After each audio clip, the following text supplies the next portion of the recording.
Le damos la bienvenida a Daniel Arroyo, que vino aquí a visitarnos al piso. Daniel, ¿cómo estás? Muchas gracias por venir. Muy bien, un gran gusto, ¿eh? Bueno, yo sé que querés hablar del recital de Fito, querés hablar de Charlie, pero bueno, primero te tengo que preguntar, ¿qué te pareció el informe de Ariel Aliart? Coincido absolutamente. El tambero saca el litro de leche a 25 o 30 pesos y termina en 110 pesos en la góndola. En la formación de precios hay un tema que tiene que ver con el contexto internacional y con el valor de los commodities. Otro con el tema de crédito. En la Argentina la falta de crédito es un problema serio. Los panaderos de barrio, yo cuando recorro los barrios voy a ver a los panaderos de barrio nunca pueden acopiar harina porque no tienen crédito. Y también este tema de la intermediación. Lo que tenemos que lograr es que los productores le vendan directamente al consumidor. Achicar esa cadena es una de las tareas centrales para los próximos tiempos. Claro, algo que parece ser a largo plazo, claramente, ¿cierto? Sí, a corto plazo yo creo que esto de los 1.400, lo que está haciendo Feletti, lo que está haciendo el secretario de Comercio Interior, es que es 1.400 productos, congelar el precio durante 90 días es importante. Está claro que hay varias cuestiones más que hacen a la inflación, pero sirve en dos planos. Uno para congelar precios y otro para tener referencia. Como portafuego, decís, en primer lugar. Sí, pero además un tema de referencia, ¿no? Yo voy a un barrio y me agarra alguien y me dice, mira, esto acá sale 90, acá sale 120 y acá sale 270.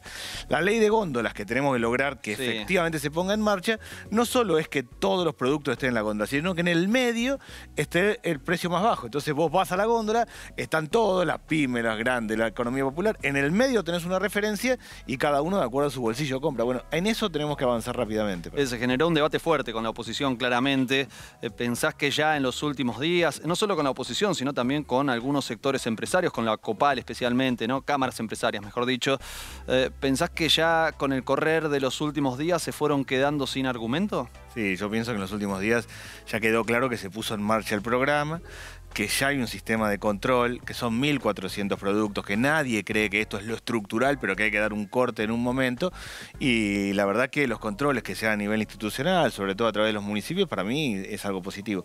Yo creo mucho en el tema de la referencia. No solo hay un tema que cuesta mucho llegar a fin de mes y el precio de los alimentos y el endeudamiento de la familia son los problemas más graves, sino además el tema de la referencia. Esto te va a marcar, uno sabe dónde está parado, qué sale cada cosa, es importante realmente. Ahora, si hay un sector empresarial y un sector de la oposición que lo boicotea, ¿pensás que igualmente se va a poder cumplir? Sí, porque claramente el Estado tiene las condiciones para poder cumplirlo. Digo, más allá de las tensiones y de los discursos, estoy absolutamente convencido que se va a cumplir y que tenemos que aprovechar estos 90 días para encarar otras políticas que son estructurales también.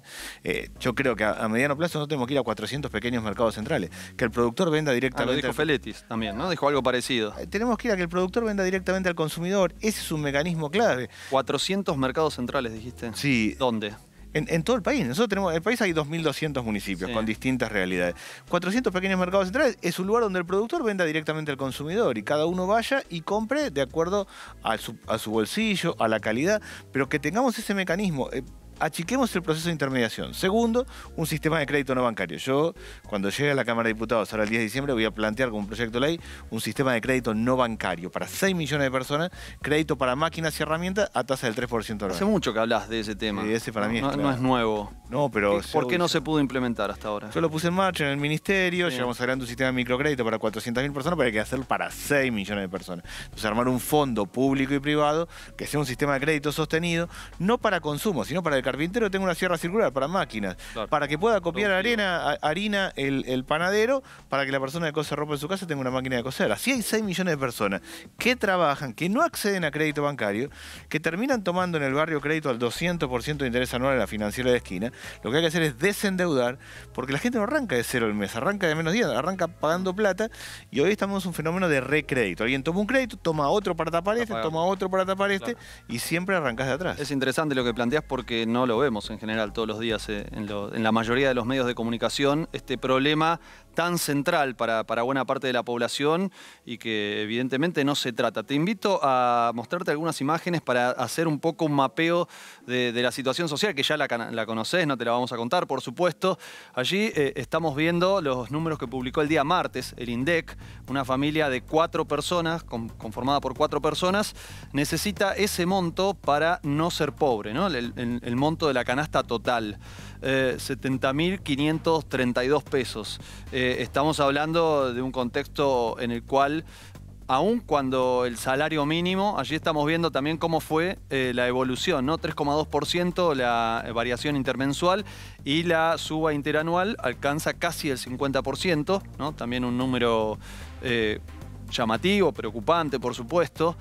Decíamos que el salario mínimo vital y móvil aumentó a un monto, va aumentando hasta febrero. Aún en febrero, 2 salarios mínimos, suponiendo que una persona, una pareja, ¿no? De 2 personas, los dos cobran un salario mínimo. Aún en febrero, con el último aumento, que fue de casi el 50%, 52%. De un poquito más del 52%, finalmente no van a llegar a cubrir esa canasta. Sí, no, es más complicado. Una familia, para no ser pobre, se considera familia en Argentina, 2 adultos y 2 menores, necesita 70.000 pesos. Para no ser indigentes, para comer solamente, que es lo que tenemos acá, 30.000 pesos. Tenemos 3 tipos de pobreza hoy. El que tiene trabajo formal, tiene recibo de sueldo y es pobre porque no le alcanza, aún con trabajo formal. El que tiene trabajo informal integrado, yo llamo trabajo informal integrado al que hace Durlock, al gasista, al plomero, que no sabe que existe el Ministerio de Desarrollo Social ni el Estado, que trabaja por su propia cuenta y hoy no le alcanza, y después al que viene de pobreza larga, que es la pobreza estructural. Lo que tenemos que lograr es que este año sí los ingresos le ganen a la inflación. Lo del salario mínimo es importante, porque se había hecho un aumento del 35% a febrero del año próximo. Se actualizó. Se adelantó todo a septiembre, se llegó a un aumento del 52%. Así todo, hoy el salario mínimo son 32.000 pesos. O sea, le está ganando a la inflación este año, pero estamos muy bajo 32.000. Es el gran desafío. Nosotros tenemos que lograr, por un lado, controlar los precios, desendeudar a la familia y aumentar los ingresos. Todo eso junto hay que hacer y esa es la clave, porque hoy tenemos pobreza con trabajo y esa es la situación más crítica. Bueno, si hay algo que nos mostraron los resultados de las últimas PASO es cierta disociación entre la política, no solamente el Frente de Todos, sino el conjunto de la política, porque tampoco la oposición sacó muchos más votos que los que había logrado en 2019 cuando le fue muy mal, ¿cierto? Es decir, hay un cierto rechazo hacia la política por parte de buena parte de, valga la redundancia, de la sociedad, sin dudas. Y al mismo tiempo aparece un escenario en el cual, si uno ve los números de la cantidad de personas que no fueron a votar o que votaron en blanco o que eligieron otras opciones que no son los partidos mayoritarios, bueno, evidentemente hay cierta fuga de votos allí. ¿Vos pensás que tiene una relación con esto que estamos mostrando? Sí, yo recorriendo en la campaña, recorriendo los barrios, encontré 3 situaciones. Uno, que la gente está conforme con las vacunas. En términos generales, en todas las familias hay gente que se ha vacunado y gente joven. Segundo, que reconoce que le pusimos el cuerpo en el marco de la pandemia. Yo cada barrio que voy me paran y me dicen, vos laburaste, flaco, le pusiste el cuerpo. Ahora fue lo tercero y es, no llego, no me alcanza, no llego. Hay un agotamiento producto de la pandemia en términos generales y un problema económico importante que tiene que ver con el tema de precios. Yo creo que fue un llamado de atención, la elección del 12 de septiembre. La sociedad está 3 pasos adelante de la política. La sociedad es más que la política y lo que le dijo al gobierno es, mirá que no estoy llegando, tengo problemas, no estoy llegando, a ver si tomas nota. A mi modo de ver se tomó nota, el presidente hizo un cambio de gabinete importante, más orientado a lo territorial, el gobernador Kicillof incorporó a Insaurralde, a Leo Nardini, a Cristina Álvarez Rodríguez, se tomaron medidas económicas importantes como la del salario mínimo y otras medidas. Sí. Creo que tenemos una posibilidad de revertir la elección en noviembre. Me parece que la sociedad está mirando si el gobierno tomó nota o no. Yo entiendo que sí hemos tomado nota. Ahora, claramente, el problema central es económico. Hay varios componentes del voto. Hay un agotamiento en términos generales. Gobernar en pandemia es como manejar en medio de neblina. Vivir en pandemia es lo mismo. Ahora, claramente, un tema central con el tema del costo de los alimentos. Uno de los proyectos que presentó el gobierno y que ya se viene implementando en algunos sectores tiene que ver con esta idea, esta propuesta de reemplazar los planes por empleo. Algo que vos venís conversando ya desde hace mucho tiempo, que lo venís estudiando. Además, nosotros tenemos algunos cuadros que están basados en la información del RENATEP, el Registro Nacional de la Economía Popular. Allí lo que estamos viendo básicamente es cómo fue en los segundos trimestres de los sucesivos años, cómo fue la variación en relación al empleo registrado, el empleo no registrado y los no asalariados.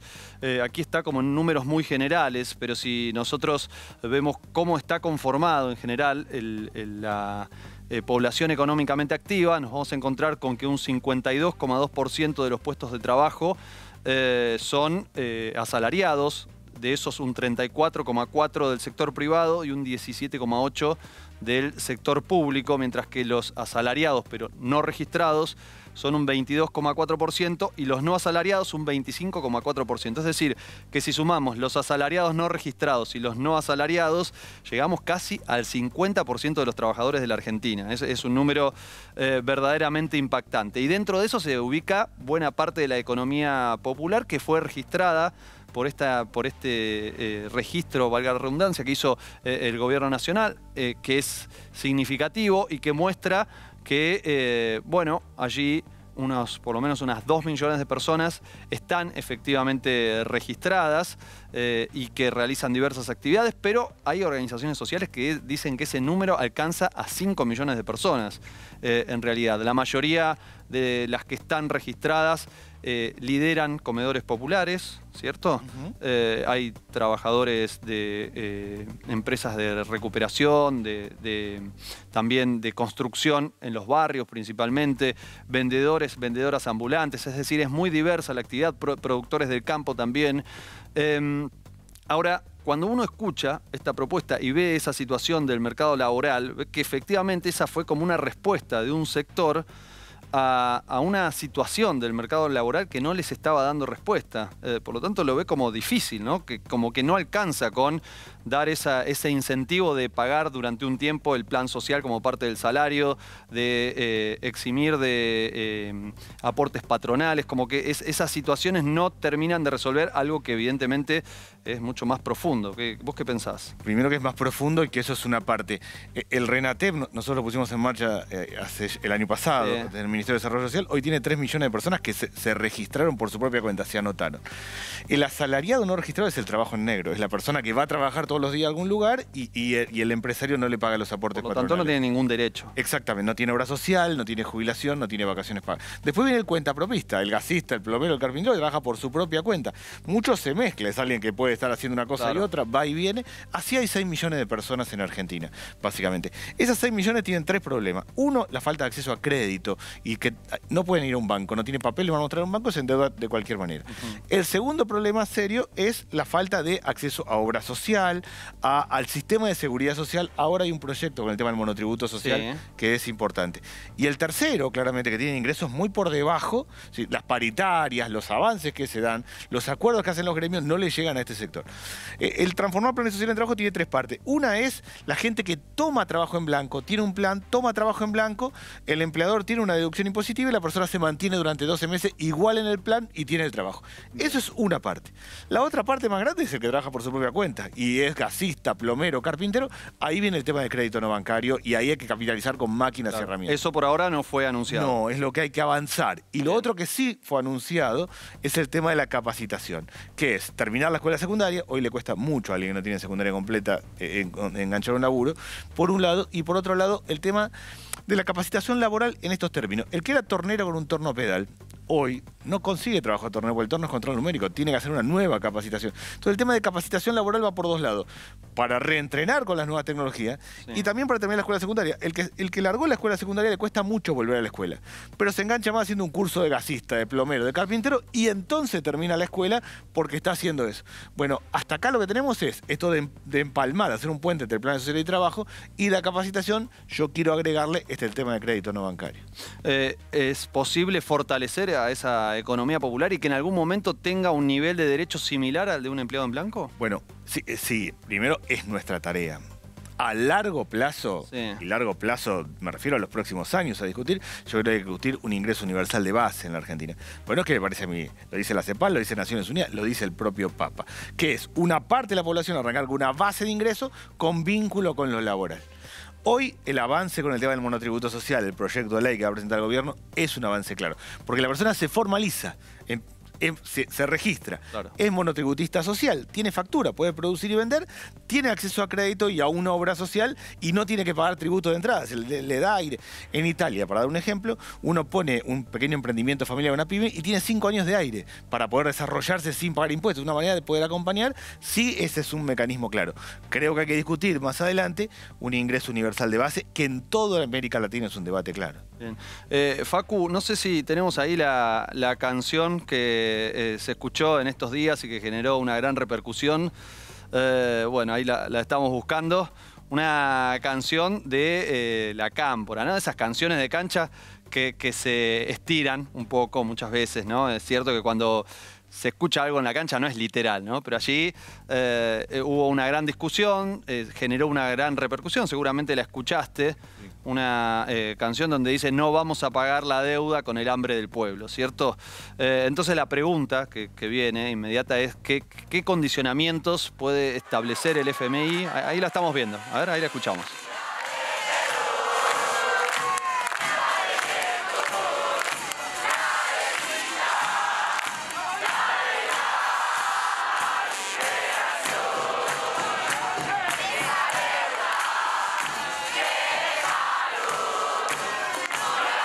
Ahí está. Un concepto similar al que planteó Eve de Bonafini en la Plaza de Mayo.